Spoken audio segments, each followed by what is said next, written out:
제가 기독교 TV나 이런 데 보면은 한국 교회를 논하다 이런 TV, CTS나 CBS 한국 교회 강단에 대해서 이렇게 교단장님들이나 훌륭한 목사님들이 나와서 그 대담 프로하는 프로가 있어요. 그래서 그걸 제가 자세히 많이들 보는데 그걸 보면은 한국 교회 이대로는 안 된다. 그래서 한국 교회 앞으로 희망이 안 보인다 해가지고 말씀들을 하셔요.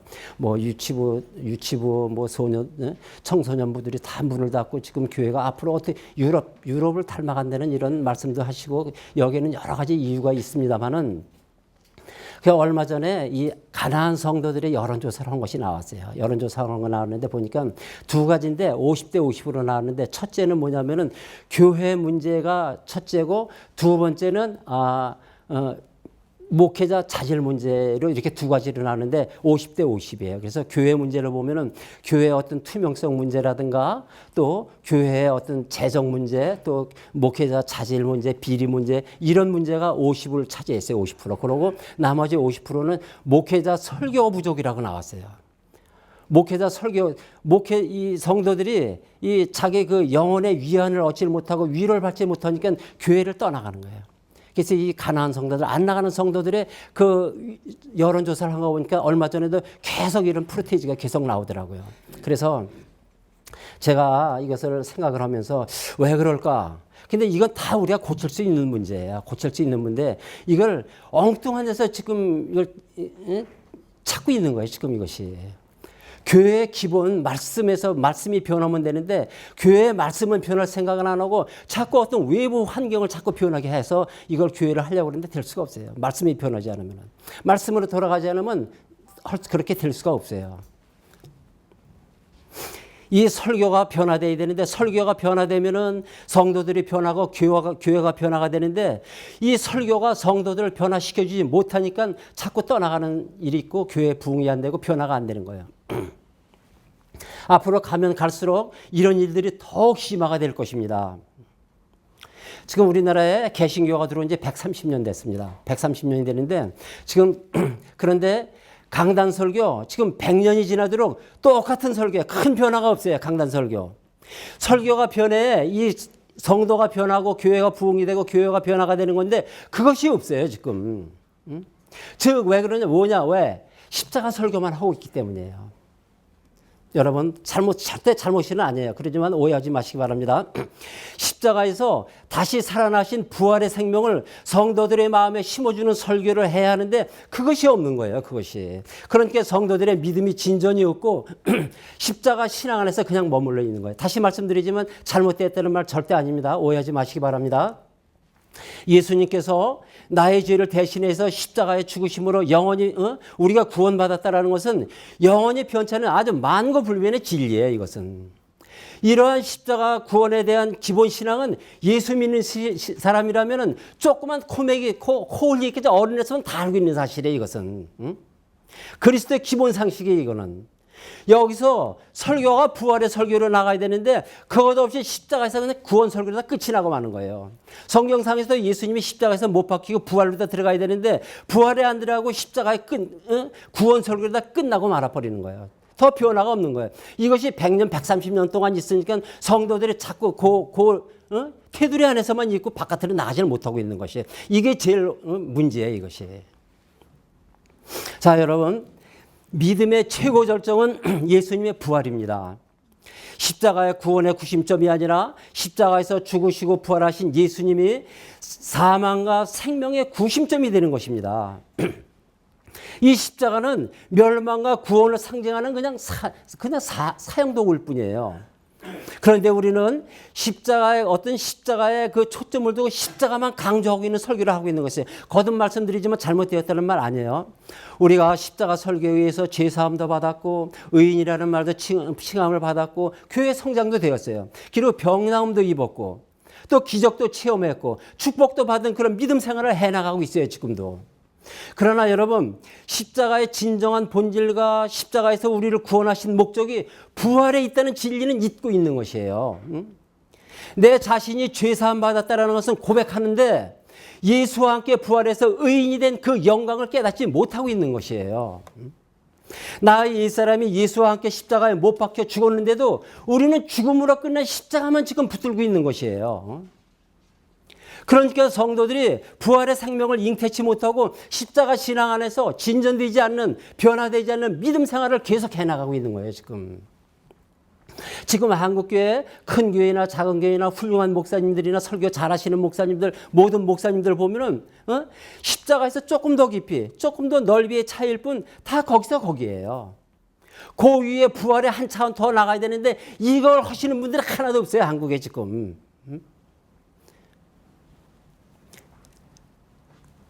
잘못되었던 말 아니에요. 하지만 예수님께서 십자가의 사건을 통해서 부활하셔서 새 생명인 영생의 세계로 지금 이어주고 계셔요. 즉 십자가를 통해서 죄사함 받은 우리가 부활의 몸을 입고 새로운 피조물이 되어서 이 세상 또 저 세상, 즉 천국에서 아버지와 함께 영원히 살아갈 생명의 말씀을 주고 계시는데 그것이 전달이 안 되고 십자가에서 구원의 설교로만 끝이 나고 마는 것이에요. 영적인 영적인 양육 설교가 지금 없는 거예요. 새로운 생명의 영의 말씀이 전해져야 하는데 그것이 없는 것이에요.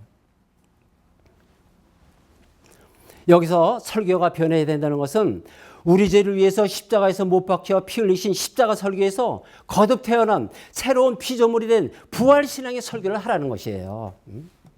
그래 성도들 마음속에 부활의 새로운 생명이 잉태되어서 소망이 생기고 변화가 일어나게 되는 것인데 이 부활신앙의 설교가 십자가 설교에서 가려져 빛을 보지 못하고 있는 것이에요. 부활 설교를 여러분 어떻게 부활주일날 한두 번 하고 1년에 몇 번 했습니까? 겨우 1년에 고작 부활주일날 한두 번밖에 없어요.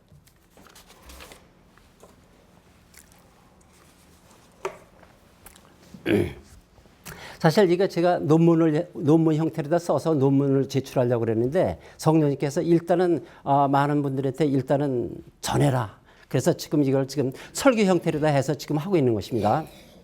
그리고 이 말씀은 지금 일반 우리 강단에서 선포되는 주석 강의 설교나 이런 설교를 한 차원 더 높여서 업그레이드 시켜가지고 영적인 어떤 그런 설교입니다. 이것이. 그러니까 여러분 영적 어떤 문을 조금 열어놓으십시오.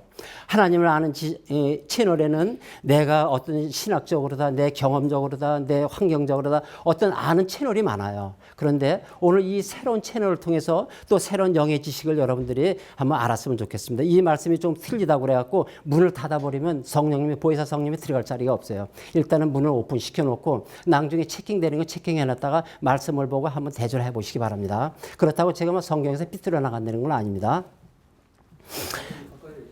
예, 그럴까요? 예, 죄송합니다. 여기 수많은 하나님의 비밀 중 우리를 향한 하나님의 비밀이 있습니다. 비밀이 무척 많죠. 하나님의 비밀 중에서. 그것은 예수님께서 말씀이 육신이 되어 오신 것이요. 또 예수님이 십자가에서 죽으신 것이요. 그리고 가장 큰 비밀인 것은 예수님의 부활입니다. 예수님의 부활은 죄로 죽은 나를 다시 살리는 영으로 새 생명을 잉태시키는 하나님의 능력입니다. 부활은. 즉 죽은 자가 새 생명으로 거듭 다시 태어나는 것입니다.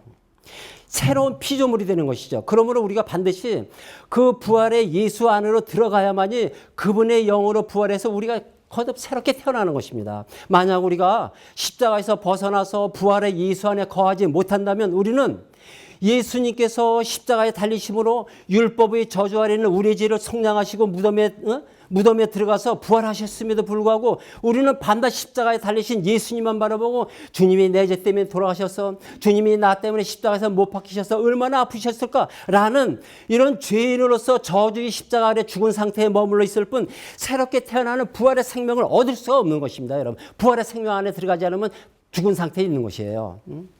여러분, 바울을 봅니다. 바울은 예수와 함께 십자가에 못 박히기는커녕 예수를 십자가에 못 박는데 가표를 던진 사람이었어요. 그 사람은. 그런 그가 다메섹으로 가는 길에서 부활하신 주님을 만나자 어떻게 됐죠? 새 생명으로 중생해서 기쁨으로 부활의 생명을 전하는 위대한 사도가 되었던 것입니다. 또한 제자들은 어떻습니까? 제자들도 예수님의 십자가 사건이 다 뿔뿔이 도망하고 다 흩어져 버렸어요. 그렇지만 부활하신 예수님의 영이, 보혜사의 성령이 그들 안에서 역사하자 어떻게 됩니까? 그들은 새롭게 변하여 예수님의 부활을 담대하게 전하는 참 제자들이 되었던 것입니다. 사도들은 이러한 확증을 가졌기 때문에 이스라엘의 최고 권위를 자랑하는 산헤드린 공회 앞에 가서도 담대하게 예수의 부활을 증거할 수 있던 것입니다. 즉 부활의 보혜사 성령이 그들 영혼에 임하셔서 그 영을 하나님의 형상으로 회복하게 해주셨기 때문에 그들은 부활의 복음을 전하는 일을 위해서 순교하는 자리까지 내 육신과 몸을 버리는 힘과 용기가 생겼던 것입니다. 이렇게 부활하신 예수의 영인 보혜사 성령이 우리 안에서 역사하여야만이 우리가 변화를 받아서 예수님의 부활을 증거하는 참다운 그리스도인의 삶을 살아갈 수가 있게 되는 것입니다. 그때서야. 자, 여러분, 예수 믿는다고 해서 다 과연 하나님의 자녀일까요? 내가 예수 믿었으니까 나는 하나님의 자녀예요. 다 그럴까요, 여러분? 물론 이것은 예수 믿게 된 어떤 동기의 과정은 될 수 있을는지 모르지만은 진정한 하나님의 자녀가 된다는 것은 말로만 되는 것이 아니에요. 신학적으로 이론적으로 되는 것이 아니라 보혜사 성령이 역사하는 하나님의 영으로 인도함을 받는 자라야만이 진정한 하나님의 자녀라 할 수가 있는 것이에요. 로마서 8장 14절에 뭐라고 말씀하십니까? 무릇 하나님의 영으로 인도함을 받는 그들은 곧 하나님의 아들이라 말씀하시지 않습니까? 하나님의 영으로 인도함을 받는 자라야만이 참다운 하나님의 아들이고 참다운 그리스도인이라 할 수가 있게 되는 것입니다. 할렐루야. 우리 사랑하는 동역자 여러분, 우리의 설교, 생명을 주는 설교를 해야 합니다. 나의 죄를 위해서 십자가에 못 박혀 피 흘리신 설교에서 새로 태어나게 하는 부활의 생명의 복음의 기쁜 설교를 해야 되는 것이에요. 우리가 십자가에서 벗어나 부활의 예수 안에 거하지 못한다면 우리는 십자가에 달린 죄인과 같이 죄에서 자유를 얻을 수 없으며 새 생명을 얻을 수가 없게 되는 것이에요. 그러나 예수님은 분명하게 십자가의 죽음으로 모든 것을 다 이루시고 십자가의 보혈로 우리 죄를 다 사하셨기 때문에 다시는 죄를 위해서 제사 드릴 것이 없다고 히브리서 10장 18절에 말씀하고 계시죠.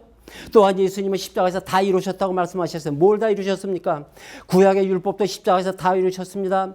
구약 선지자들의 모든 예언도 다 성취시키셨습니다. 또 이 땅에 자신을 보내신 아버지의 뜻도 십자가에서 다 이루셨어요. 그리고 온 인류 백성들의 구원도 십자가에서 다 이루어 놓으시고 아버지께로 올라가셔서 보혜사 성령을 우리에게 보내주셨어요. 보혜사 성령님을. 그런데 우리는 지금 어떻습니까? 입만 열면 구원받으려면 회개하라 강조를 하고 있는 것이에요. 하나라도 회개하지 못하면 그분 만나지도 그 나라 들어가지도 못한다라고 튀기며 지금 강도하고 있어요. 지금 강단에서. 아니, 하나님께서 아들 예수 피로 죄에서 해방시켜 구원받은 성도들을 처음부터 다시 십자가 밑으로 끌고 가서 죄의 사슬로 십자가에 묶어놓고 죄인으로 다스리면서 그 나라에 들어가려면은 그분 만나려면은 하라 하지 말라는 율법을 철저히 지켜야 하고 철저한 회개를 해야 그 나라 들어갈 수 있고 그분 만날 수 있다라고 지금 강조하고 가르치고 있는 것이에요. 왜 아들 예수 피로 구원받은 백성들을 십자가 밑에다 죄인으로 불러놓고 왜 회개를 해야 그분 만날 수 있고 회개를 해야만 그 나라로 들어갈 수 있다고 왜 이렇게 얘기를 하냐 이거예요.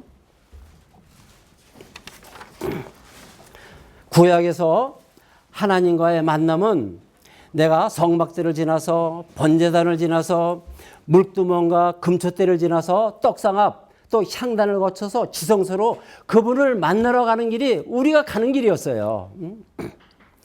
부르짖으며 회개하며 금식하며 옷을 찢고 죄를 둘러쓰고 수염을 쥐에 뜯고 머리를 산발하며 가는 길이 우리가 가는 길이었어요. 구약 때는. 또 내가 깨끗해져서 거룩해져서 하나님이 요구하시는 어떤 의로 훈련되어져서 또 어떤 서원 형태의 예물을 가지고 가야 그분을 만날 수 있다 생각하며 바쁘게 동문서주하며 가는 길이 우리가 가는 길이었어요. 여러분 지금도 그렇게 가고 있어요. 구약에 가는 길하고 똑같이 가고 있어요. 여러분 그렇다고 하나님 만났습니까? 여러분 못 만났어요. 지성소한 언약궤 속 하나님 못 만났어요. 대속죄일 때나 특별한 일이 있을 때 제사장만 지성소에 들어가서 하나님께 제사 드릴 뿐이었어요. 하지만 신약의 그 지성소에 계시는 분은 우리를 만나시려 휘장을 찢고 나와서 번제단에서 한 마리 희생양이 되어서 영문박 갈보리산에 지금 십자가에 달리신 거예요. 그리고 그분은 부활하시고 승천하셔서 아버지께 구해서 보혜사를 보내셔서 그 보혜사를 하여금 우리와 함께 하고 계시는 것이에요. 그런데 우리는 내가 깨끗해져서 내가 거룩하게 해서 내가 회개해서 하나님 만나려고 하고 있는 것이에요. 여러분 구약 때처럼 우리가 그분 찾아가면 못 만나는 것이에요. 그분이 우리를 찾아와야 우리는 그분을 만날 수가 있게 되는 것이에요. 오늘날 기독교의 신학이나 학문들은 하나님 나라를 찾아가는 약도가 성경이다. 그러므로 성경을 보고 하나님 나라를 찾아가라고 가르치고 있습니다. 하나님 만나라고 지금도 가르치고 있습니다. 그래서 죄인 된 우리가 그의 나라를 찾아가려면, 그분을 만나려면 회개부터 열심히 해라, 정결해져야 한다, 거룩해져야 한다 해서 그의 나라를 찾도록 훈련하는 것이 오늘 기독교의 현 주석이라며 신학의 현 주석이기도 한 것입니다. 여러분, 성경은 하나님의 죄인을 찾는 약도이지 죄인이 하나님을 찾아가는 약도가 아니에요. 여기서 신학이 바뀐 거예요. 성경은 하나님의 죄인을 찾는 약도예요. 그래서 하나님의 죄인을 구하기 위해서 찾아오신 것이에요. 그런데 오늘 신앙의 모든 바탕을 어디에 두고 있습니까? 지금 내가 깨끗하게 되어져서, 내가 거룩해져서, 내가 믿고 충성해서, 내가 철저히 회개를 해서 하나님 나라를 가는 것을 인도하고 있지 않습니까? 하나님 만날 수 있다라고 지금 가르치고 있지 않습니까? 여러분, 이것은 타종교의 교리와 다를 바 하나도 없는 거예요. 조금도 뭐 타종교 뭐 보면 수행을 하고 참선을 하고 도를 닦고 구제를 많이 하고 자비를 베풀고 그러면 극락 간다? 똑같지 않습니까? 내가 깨끗해지고 정결해지고 거룩해지면 그분을 만나고 하늘나라 간다, 극락 간다. 여러분, 타종교하고 똑같지 않습니까? 이렇게 되면은, 여러분, 내가 회개한다고 해서, 내가 깨끗하게 한다고 해서, 내가 거룩하게 한다고 해서, 내가 무엇을 행한다고 해서 그 나라 가겠습니까? 그분 만나겠습니까? 못 가요. 못 만나는 거예요. 성령이 오셔서, 그분이 오셔야 만날 수 있고 그 나라 갈 수가 있는 것이에요. 성령이 오셔서 우리를 깨끗하게 해놓고 또 정결하게 해주셔야만이 우리가 그 나라 갈 수 있고 그분 만날 수가 있는 거예요. 그런데 우리는 내 자신이 내 스스로 어떤 행함을 통해서 그분 만나려고 하고 있는 것이에요. 그 나라 들어가려고 하고 있는 것이에요, 여러분. 오늘 영적인 말씀이기 때문에 우리가 영적으로 이 말씀 듣는 것이 여러분들한테 이 마지막이 될지 앞으로 또 들을 기회가 있을는지 모르지만은 우리가 이왕 이렇게 영적인 말씀 듣는 거니까 조금 알고 지나갈 게 있습니다. 회개에 대해서 한번 알아보고 잠깐 알아보고 넘어가겠습니다. 오늘날 회개에 대해서 많은 강조들을 하고 있어요. 회개에 대해서 우리가 잠깐 넘어봅니다. 오늘날 죄 회개함을 강조하는 이유는 구약의 성막 제사제도 때 이스라엘 백성들이 지은 죄 하나하나에 대해서 큰 짐승서부터 비둘기에 이르기까지 짐승들을 일일이 잡아서 죄 회개하지 않으면 지성소에 계신 그분 만나지 못한다라는 그 구약의 성막 제사제도를 그대로 답습하고 있기 때문이에요. 그래서 지금도 죄 하나하나 철저히 회개하도록 강요하고 있는 것이에요. 만약 한 가지 죄라도 회개하지 못하면 그분 만나지도 그 나라 들어가지도 못한다라고 지금 강조를 하고 있어요. 여러분, 하나님은 그렇게 해서 우리를 만나려고 하시는 분이 아니에요.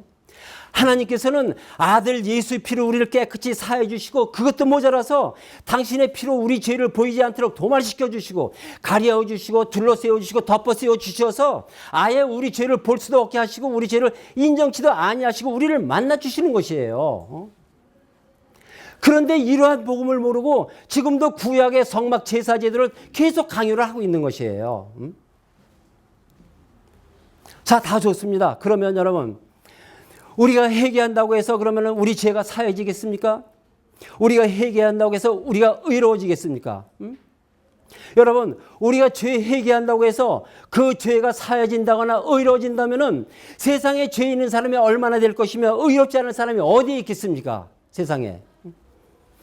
회개는 정상 참작으로 용서의 조건은 될 수 있어도 속죄의 조건은 아니에요, 여러분.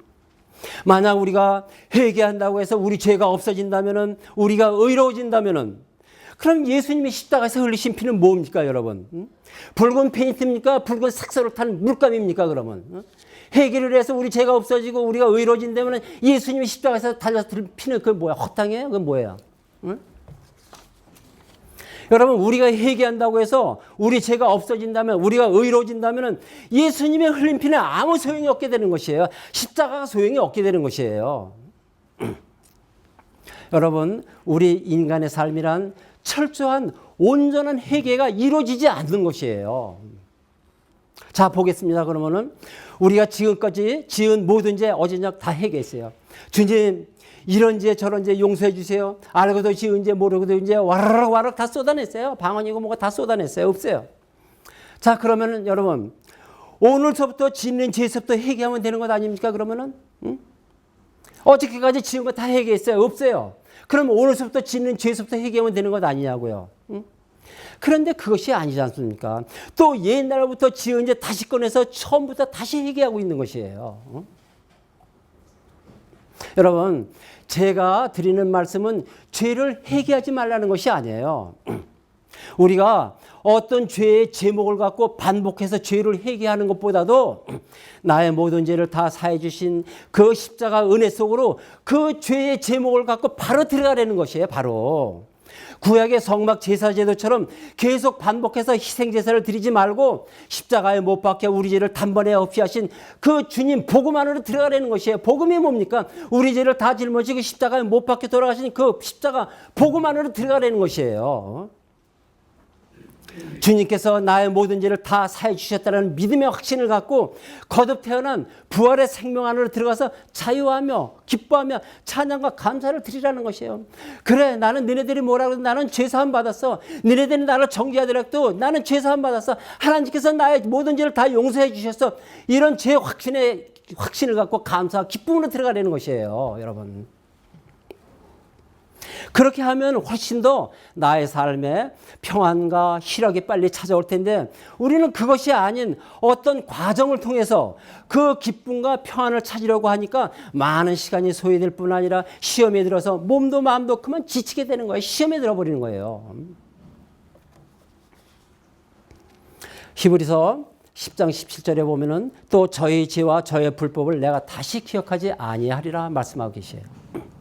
하나님께서는 너의 죄와 불법을 다시 기억하지 아니하리라 하셨어요. 그런데 우리는 어떻습니까? 시마다 때마다 예배 때마다 기도 때마다 이렇게 죄 해결을 강조하다 보니까 의인이 된 것보다도 오히려 죄인의 신분에 매달려 있게 되는 것, 매달려 살아가게 되는 것이에요. 죄 사함 받은 의인으로서가 아니라 죄인의 신분에 매달려서 있게 되는, 회개하라 자꾸 그러니까 죄인의 신분에 매달려서 신앙생활을 해 나가는 거예요. 제가 언제 우리 그 목사님한테 그 목사님 이제 말씀을 하시는 거 들었는데 그 목사님도 어디 그 간증하는 데 갔다 듣고 오셔서 말씀을 하시더라고요. 뭐라고 말씀하시냐면은 한 성도가 죽어서 천국문까지 가는데, 죽은 게 아니라 천국문까지 갔는데 천국에 들어가는데 유리다리가 쭉 돼 있어. 유리다리가 쭉 돼 있는데 거기를 이제 걸어가서 이제 건너가는데 천국으로 들어가는데 가운데쯤 가는데 죄 하나가 해결하지 못한 게 있어서 그냥 지옥으로 떨어졌다는 거예요. 그러면서 얘기가 뭐냐면은 목사들이라고 해도 다 목사인 줄 아냐? 죄 해결하지 않으면 이렇게 되는 거다. 목사들은 더욱더 해결을 열심히 해야 된다. 죄 해결하지 않으면 그 나라 못 들어간다. 그러면서 이런 말씀을 하시는데 제가 기가 막혔어요. 아니 저분이 진짜 목사님인가? 저분이 평신도들 가리키는 목사님인가? 제가 깜짝 놀랐어요. 아니 목사님 되셔 어떻게 구원론에 대해서 어떻게 배우셨길래 신학교에서 저런 말씀하고 계실까? 자 여러분, 우리가 우리 죄 다 회개하지 못해서 여러분 지옥 가는 줄 아십니까? 아니에요. 지옥 가는 것은 그 죄 다 사해 주신 예수님을 믿지 못하기 때문에 지옥 가는 거예요. 예수님을 엉터리를 믿기 때문에 지옥 가는 것이지 죄를 다 해결하지 못해서 지옥 가는 게 아니에요, 여러분. 여러분, 우리의 믿음이 뭡니까? 우리의 믿음은 우리의 죄를 사해 달라고 믿는 것이 아니에요. 우리의 믿음은 우리의 죄가 다 사해진 것을 믿는 것이 우리의 믿음이에요. 내 죄를 사해 주옵소서, 내 죄를 사해 주옵소서 하는 거 우리의 믿음이 아니에요. 우리 죄가 이미 다 사해진 것을 믿는 것이 우리의 믿음이에요. 2000년 전에 예수님께서 요단강에서 세례받을 때 이미 우리의 죄도 같이 다 씻어주셨어요. 그것도 모자라서 십자가에서 우리 죄를 다 사해 주셨어요. 그러므로 우리는 우리 죄를 사해달라고 믿는 것이 아니라 우리 죄가 다 사해진 것을 믿는 것이에요. 우리 죄를 다 사해주신 그분 예수 그리스도를 믿는 것이 우리의 믿음인 것이에요. 할렐루야. 자, 여러분들은 누가복음 15장 11절 이하에 나오는 탕자의 비유, 돌아온 탕자 어떻게 배우셨고 어떻게 들으셨고 어떻게 가르치고 어떻게 지금 설교하고 계십니까? 하나님은 우리가 회개하기도 전에 이미 우리 이제 다 용서해 놓으시고 이제나 저제나 우리가 돌아오기를 문 활짝 열어놓고 기다리시는 분이에요. 너희 이놈의 자식 들어오기면 다리 옹달아지 무릎털어서 앉혀놓을 거야. 아주 국물도 없어. 이러시는 분이 아니에요. 아버지는 아들이 떠나간 그날부터 대문 한 번 닫은 일 없어요. 하늘문 한 번 닫은 일 없고 한 번도 없이 아들이 돌아오기만을 학수고대하고 기다리시는 분이세요. 하나님은. 그런데 왜 이러한 복음을 모르고 구원받아 의롭게 된 성도들을 다시 십자가 밑에다 꿇어 앉혀놓고 한 가지 죄라도 회개하지 못하면 구원받지도 못하고 그분 만나지도 그 나라 들어가지도 못한다라고 왜 가르치고 있느냐 하는 거예요. 지금 강단에서 지금 그렇게 가르치고 있지 않습니까, 여러분? 그러니 성도들에게 무슨 변화가 일어날 것이면 무슨 교회가 부흥이 되겠습니까? 맨 처음에 나온 사람들이나 안 믿는 사람들 어디 무서워서 교회 나옵니까? 한 가지 죄라도 해결하지 못한 지옥 간다고 그러니까 어디 무서워서 나옵니까? 전도도 사랑의 하나님을 전도로 해 교회 문턱이 얕아지는 거지 율법적으로다 하나님은 심판의 하나님 무서운 하나님만 전도를 하게 되면 문턱이 높아지는 거예요. 사랑의 하나님은 안 계시고 심판하시는 하나님만 지금 계신데 누가 교회 나오겠냐 이거예요. 여러분 이러한 설교는 예수님의 십자가 죽음으로 모든 죄를 끝낸 사실을 다시 되풀이하는 설교예요. 이것은 예수님을 다시 십자가에 못 박는 설교예요. 이것은 예수님의 희생을 모독하는 설교이며 예수님의 부활을 부인하는 설교예요. 이런 것은 할렐루야. 물 좀 쳐.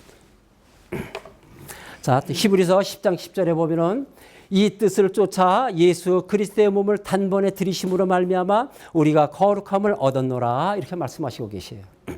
예수님이 자신의 몸을 십자가에 단번에 들이심으로 우리는 거룩함을 얻었어요.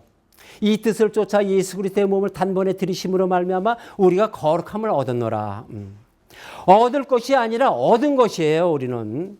우리가 거룩함을 얻을 것이니라 라고 하셨다면 우리는 거룩함을 얻기 위해서 노력을 해야 돼요. 하지만 주님께서는 십자가에서 자신의 몸을 단번에 들이심으로 인해서 우리는 거룩함을 이미 얻었어요. 거룩함을 입은 것이에요. 의롭게 된 것이에요. 깨끗하게 된 것이고 구원을 얻은 것이에요. 이미 우리는. 이 거룩한 것은 영원 불멸의 거룩이며 이 거룩은 우리와의 어떤 행위와는 무관한 거룩이에요. 이것은 또 하나님 보좌 앞에 나갈 수 있는 거룩이기도 한 것이에요. 이것은 그런데 이러한 이 거룩함을 전부 미완성으로 가르치고 있는 것이에요. 이러한 십자가의 완성을 전부 미완성으로 지금 가르치고 있는 것이에요. 주님께서 십자가에서 자신의 몸을 단번에 들여 거룩하게 된 성도들을 다시 십자가 밑에다 불러 꿇어 앉혀놓고 거룩하지 못한 것처럼 의롭게 되지 못한 것처럼 깨끗하게 되지 않은 것처럼 구원받지 못한 것처럼 가르치고 있는 것이에요. 노력을 하라는 것이에요. 노력을. 구원받으려면 하라 하지 말라는 율법을 철저히 지켜야 하며 철저한 회개와 항상 십자가의 고통을 지고 가야만이 너희가 구원을 받고 의로워지고 거룩해지는 것이다 라고 지금 가르치고 있는 것이에요. 한국 강단에서. 이 율법, 십자가 설교, 이 외에 부활 설교, 생명의 설교를 모르니까 밤낮 십자가 설교, 율법 설교만 턴턴하고 있는 거예요. 지금 새로운 생명을 주는 말씀을 해야 되는데 이걸 아는 사람이 없어요. 지금 그러니까 성도들이 자꾸 십자가 신앙 안에서 자꾸 이게 침체되어 있는 거예요. 여러분 이것은 바울이 갈라디아서 1장에서 말하는 구원과는 아무런 관계도 없는 다른 복음의 설교예요. 이것은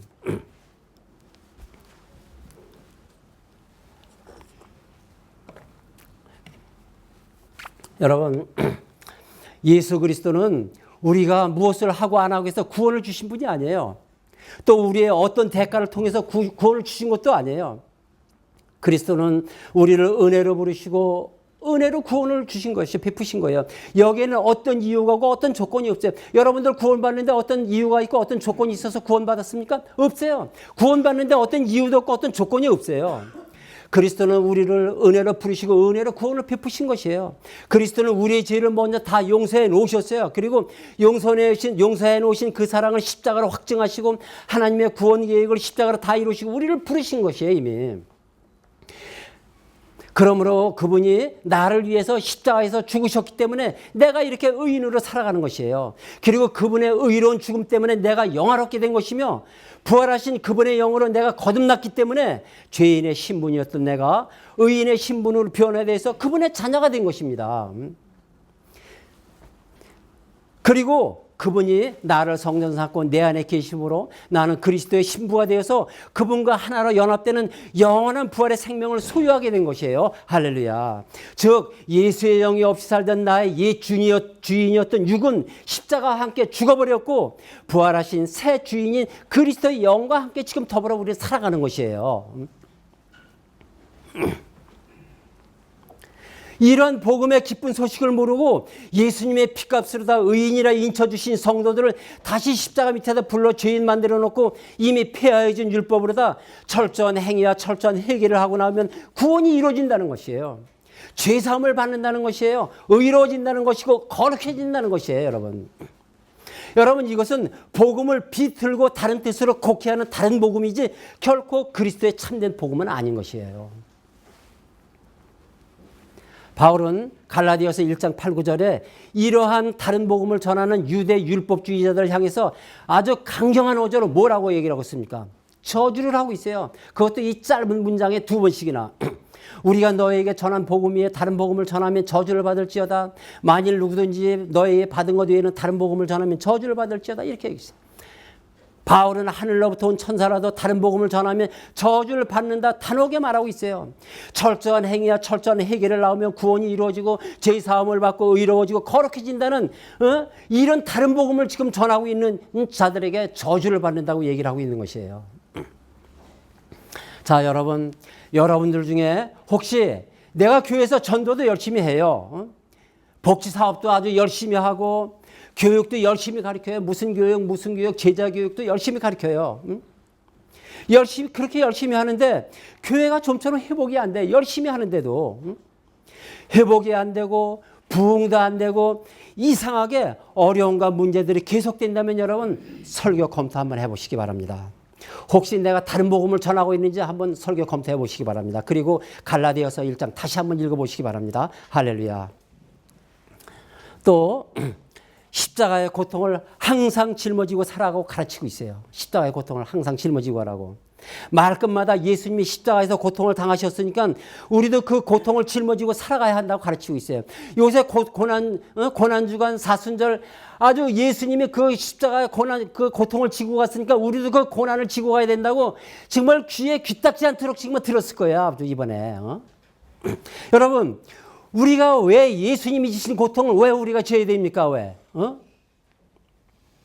우리가 받는 고통은 예수님 그분에게 넘기는 것이 아버지의 마음인데 십자가에 넘기는 것이 아버지의 마음인데 우리는 그 고통을 오히려 짊어지려고 하고 있는 것이에요 지금.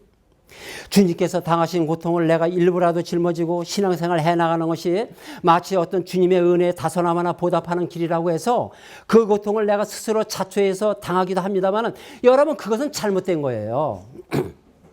왜냐하면은 죄악으로 인해서 내가 당할 고통을 주님께서 짊어지셨으므로 그 은혜에 감사하며 살아가는 것이 믿음이고 복음이며 아버지의 마음이기 때문인 것입니다. 그런데 왜 자꾸 고통을 자초해서 지려고 하고 있느냐 이거예요. 왜 그 고통을 짊어지고 살아가라고 가르치고 있느냐 이거예요. 마태복음 11장 28절에 뭐라고 말씀하셔요? 수고하고 무거운 짐진 자들아 다 내게로 오라 내가 너희를 쉬게 하리라 말씀하고 계시지 않습니까? 다 무거운 짐을 내려놓으려는데 왜 자꾸 거꾸로 지게 하냐고요. 마태복음 16장 24절에 예수님께서 아무든지 나를 따라오려거든 자기를 부인하고 자기 십자가를 지고 나를 쫓을 거니라 이런 말씀이 나와요. 잘 들으시기 바랍니다 여러분. 그래서 우리가 고통스러운 거 참고 힘든 거 참고 어려운 거 참고 그래 예수님을 계속 참고 인내하며 예수님을 따라가는 것이 자기 십자가를 지고 나를 쫓을 거니라 하는 이런 예수님 말씀에 부응하는 것이다 해서 우리가 그렇게 생각을 하고 그렇게 하고 있지만은 그러나 여러분 여기서 예수님이 말씀하시는 아무든지 나를 따라오려거든 자기를 부인하고 자기 십자가를 지고 나를 쫓을 것이니라라고 이렇게 말씀하시는 의미는 뭐냐면은 죄악된 너의 그 육의 옛사람을 주님과 함께 십자가에 못 박고 죄에서 노임받은 자유인이 되어서 주님의 부활에 동참하라는 뜻이에요. 이것이. 즉 내가 그 십자가로 인해서 거듭나지 않고 여전히 옛사람 육에 머물러 있다면 너는 나의 부활에 동참할 수 없으며 나를 쫓을 자격이 없다라고 예수님이 지금 말씀하시는 것이에요. 그런데 이 말씀을 얼마나 우리 곡해합니까 이것이. 예수님이 그렇게 말씀하셨으니까 우리가 힘들고 어려운 걸 내 십자가를 지고 쫓아가야 된다는 이런 말을 듣고 우리가 힘들고 어려우고 고통스러운 걸 참고 있나면 예수님을 따라가야 이것이 되는 거 아니냐 그렇게 얘기를 하지 생각하지 않습니까? 하지만 예수님께서는 내가 그 십자가로 인해서 거듭나지 않고 여전히 옛사람 육에 머물러 있다면은 너는 나의 부활에 동참할 수 없으며 나를 쫓을 자격이 없다는 것이에요. 내 십자가를 지고 육에서 옛사람에서 벗어나지 못하면 나를 쫓을 자격이 없다는 뜻이에요. 이것이 영적으로 여러분. 그러므로 자기를 부인하고 자기의 십자가를 지고 예수님을 쫓는 자라는 것은 예수님이 나를 위해서 십자가에서 고난을 당하셨으니 나도 세상에서 당하는 힘든 고난을 짊어지고 예수님을 따라가야 한다는 말이 아니라 예수와 함께 십자가에 못 박히고 예수와 함께 무덤에 장사되고 예수와 함께 일으키심을 받고 부활하신 예수와 함께 연합한 관계 안에서 삶을 살아가는 자가 자기를 부인하고 자기 십자가를 지고 예수님을 쫓는 자인 것입니다. 할렐루야. 자, 여러분. 어제 부활절 보내시면서 사순절 고난주간 어떻게 보내셨습니까? 제가 주님의 고난을 묵상하고 그 고난에 참여하는 시간들을 뭐 잘못되었다 뭐라고 말씀드리는 것이 아니라 저는 지금 영적인 복음의 말씀을 드리는 것입니다. 영적인 복음, 우리의 모든 죄를 짊어지시고 십자가에 못 박힌 그 복음, 영적인 복음을 말씀드리는 것입니다, 여러분. 그런데 우리가 알아둬야 할 것이 하나 있어요. 우리 개신교, 우리 알아둬야 할 것이 있어요. 여러분, 사순절 고난주간 어떻게 만들어졌습니까? 사순절 고난주간.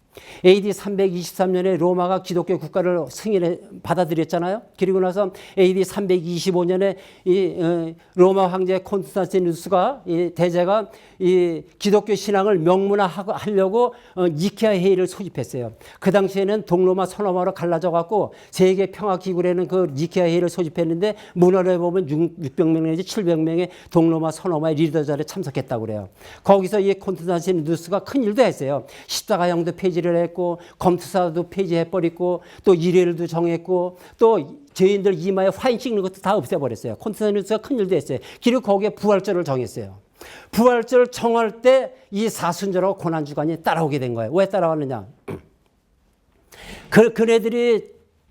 그네들이 지키는 이 태양력하고 음력하고 맞질 않았어요. 그래갖고 이게 그레고리 원력하고 이게 딱 맞아 떨어져 있는데 맞질 않으니까 3월 22일서부터 4월 25일까지 세상 말로 다 유두리가 생겼어요.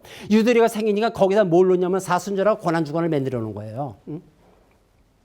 그럼 좋습니다. 아무튼 그러면은 거기서 부활절을 만들었으면은 예수님 부활에 초점을 두고 행사를 치러야 되는데 오히려 사순절 고난주간에 초점을 두고 있어요. 지금 전 세계적으로 다 우리나라도 그렇고 재수일부터 시작을 해가지고 말이죠. 성도들에게 부활의 기쁨을 주어서 신앙생활에 산 소망이 있게 하고 생활 속에 활력을 불어넣어야 하는데 오히려 고난주간을 통해서 부활의 기쁨보다도 성도들을 더욱더 십자가 고난 속에서 헤어나지 못할 정도로 빠뜨리고 있는 것이에요. 여러분이나 저나 내난도제 없이 십자가 고통에서 헤어난 사람이 어디 있습니까 여기? 부활의 기쁨에 잠깐 들어갔어도 돌아서면 또 십자가 고통 속으로 다 들어가요. 우리나라 사람들이 그렇게 돼 있어요. 그렇게 배워갖고 그렇게 우리 영속에 아주 인식이 돼버렸어요. 부활 설교를 그저 고작 1년에 부활절을 한두 번 아까도 말씀드렸지만 고난 설교 부활주일날 어떻게 1, 2번 한두 번 잠깐이고 고난 설교는 후딱하면 10번, 20번, 30번, 심심하면 하는 거야. 심심하면.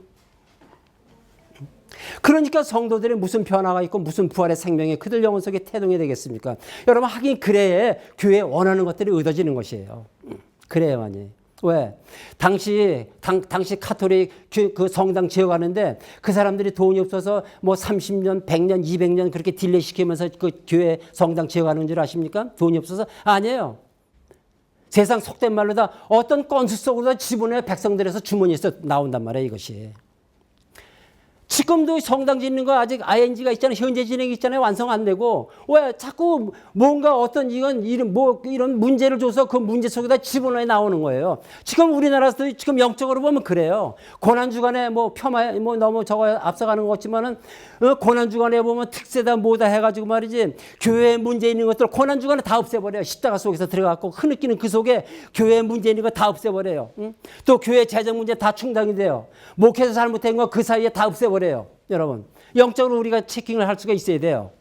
너무 제가 앞서 나가서 이제 좀 그렇습니다만은 여러분 그때나 지금이나 복음으로 우리 개신교 복음으로 보는 카톨릭 그때나 지금이나 어떻게 보십니까? 여러분 정상이라고 보십니까? 어떻게 보십니까? 제가 지금 카톨릭 뭐 폄하하는 건 아니에요. 지금 그들이 지키고 있는 거 그대로 말씀드리고 있는 것이에요. 성모 마리아 어떻게 생각하십니까? 응? 시성식이 있다고 그러는데 또 면죄부 어떻게 생각하십니까? 응? 또 행함으로 구원을 얻는 거, 또 신부한테 재고백하는 거, 여러분 어떻게 생각을 하세요? 응? 여러분 예수님께서 6월절 성만찬 제정해 놓으시고 나를 기념하라고 하셨지 사순절 고난주간 정해놓고 나를 기념하라고 했습니까? 왜 인간이 이런 어떤 집단에서 정해놓은 것 같고 왜 우리나라 한국 사람들 다 여기다 집어넣냐고요? 고난주간만 되면 한국이 죄다 슬픔 속에 다 빠져버려요. 응? 여러분 부활의 생명으로 살아가는 자는 십자가의 고통을 잊는 것이에요. 그리고 그 고난의 십자가를 벗어버리고 부활의 주님과 함께 기쁨으로 살아가는 것이에요. 여러분 앞으로 고난주간 우리가 예수님의 십자가 고난을 묵상하며 그 고난에 참여하는 주간으로 보낼 것이 아니라 주님이 나의 모든 죄와 고통을 다 짊어지시고 십자가에 못 박히신 그 은혜에 감사해서 기쁨으로 눈물을 흘리며 부활의 과정으로 들어가는 가슴 벅찬 주일이 되면 좋겠습니다. 저는. 그래야 앞으로 한국 성도도 정말 희망 있고 한국 변화가 돼요.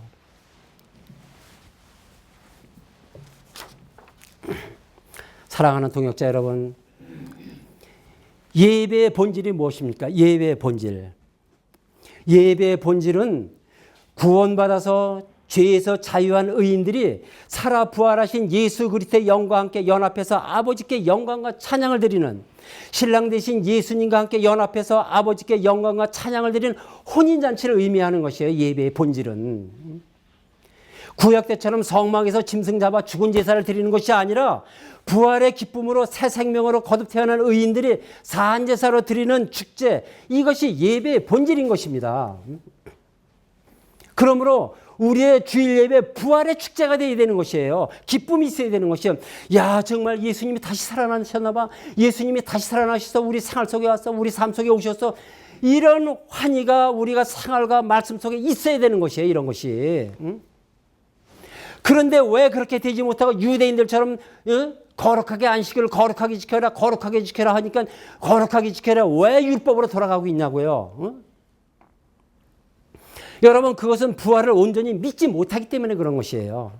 그렇지 않으면 그 속에 부활의 새 생명이 없거나 새로운 피조물이 그 사람이 안 되었거나 영의 세계를 모르고 있거나 아니면 보혜사 성령님의 역사심이 그 속에 없는 것이에요.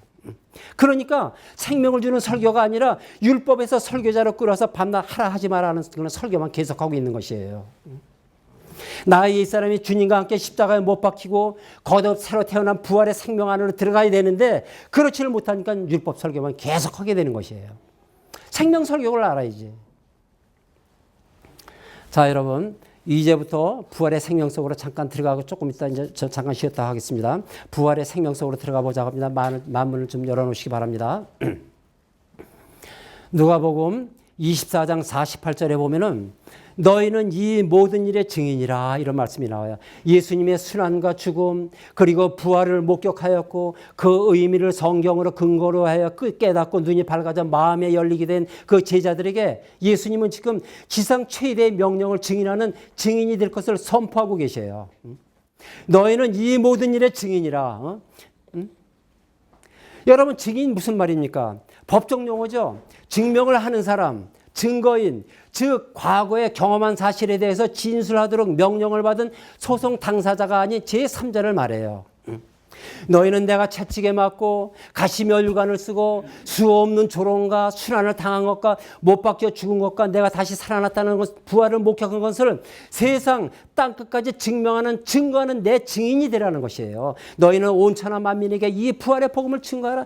내가 정말 채찍에 맞아서 내 잔등이는 다 해져버렸고 내가 가시면류관을 쓰므로써 머리는 피투성이가 되었고 또 수 없는 로마 병정들한테 수 없는 조롱 매를 맞고 순환을 당하고 못 박혀 죽은 거 내가 다시 살아났다는 거 이 부활을 목격한 거 이것을 세상 땅끝까지 증명하는 증거하는 내 증인이 되라는 것이에요. 너희는 온 천하 만민에게 이 부활의 복음을 증거하라. 할렐루야.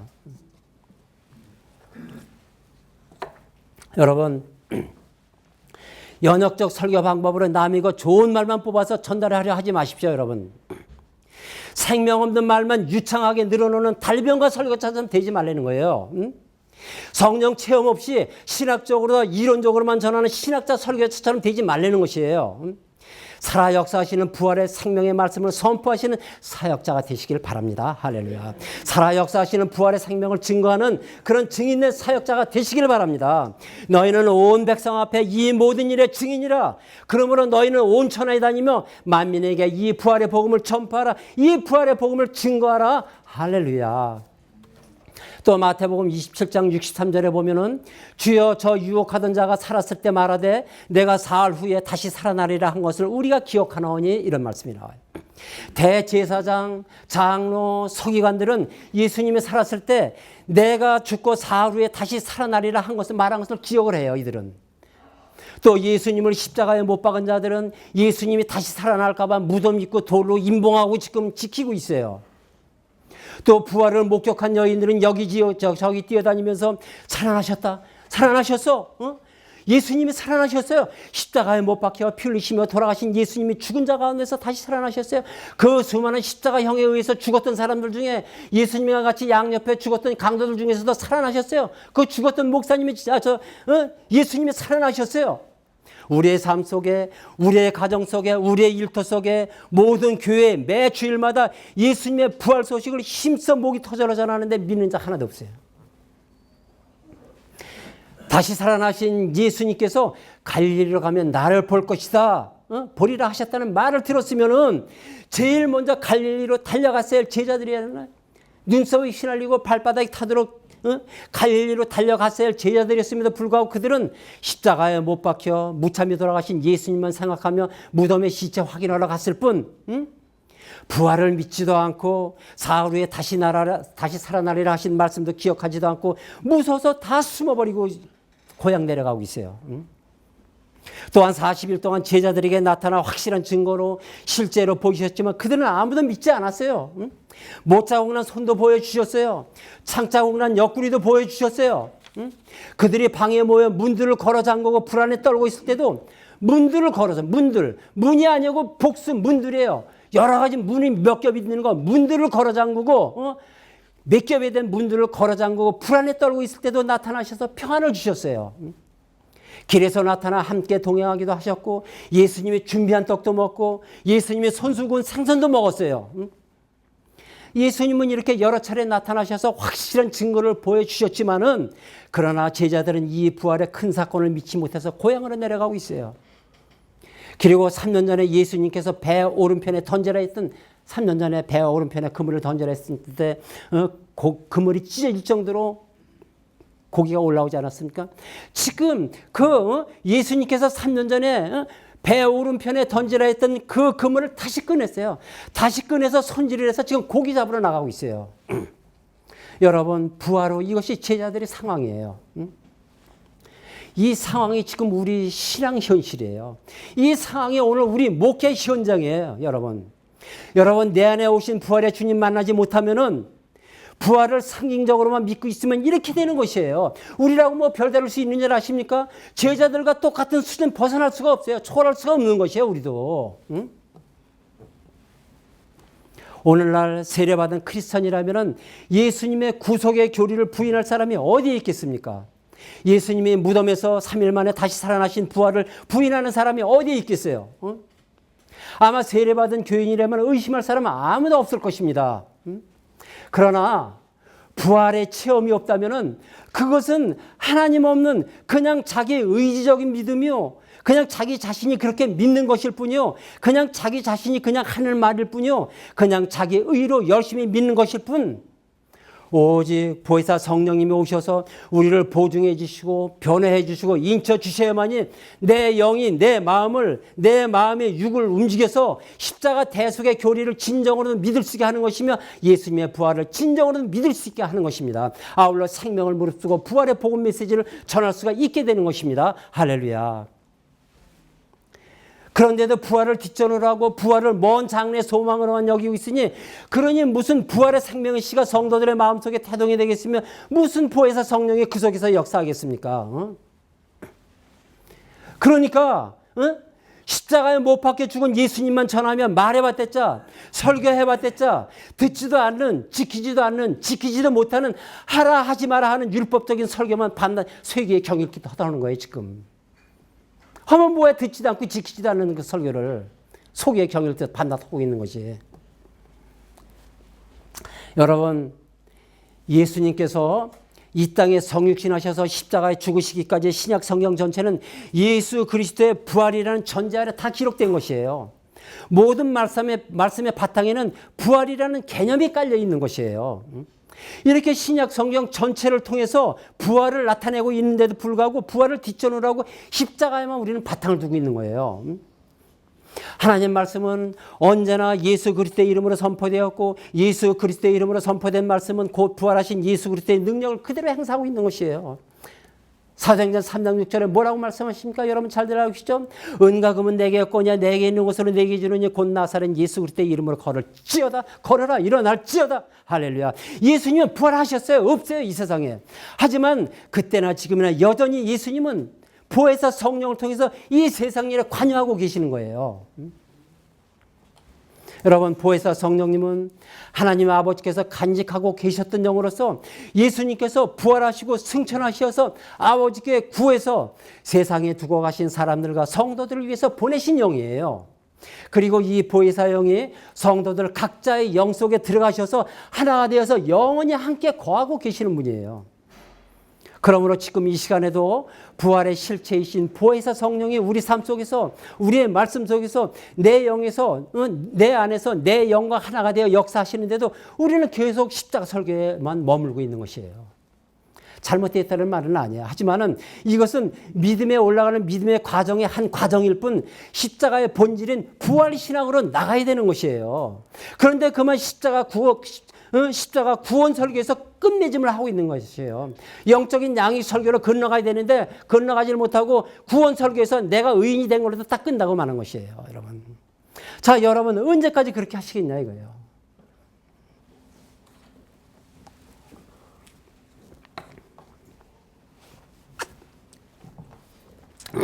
조금 말이 좀 빠르고 좀 저걸 했는데 죄송합니다. 내가 그리스도와 함께 찬양을 한번 누가 피아노